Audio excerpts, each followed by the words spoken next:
আপনাদেরকে দেওয়া হবে না। আমার সম্মানিত রোজাদার ভাইয়েরা, রোজা হচ্ছে ইমানদারদের জন্য ট্রেনিং। আমরা সেই গুরুত্বপূর্ণ কঠিন ট্রেনিং, কঠিন প্রশিক্ষণ নিয়েছি।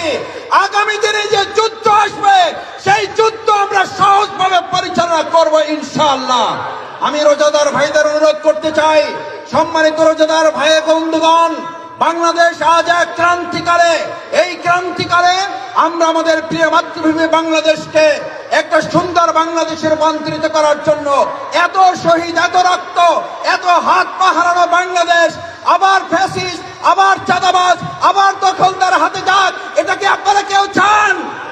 যারা চান না তারা আমার সাথে বলেন, কোরআন আছে যেখানে, কোরআন নাই যেখানে, কোরআন আছে যার সাথে, কোরআন নাই যার সাথে। আল্লাহ আমাদের কোরআনের জন্য কবুল করুন, সবাই বলুন আমিন।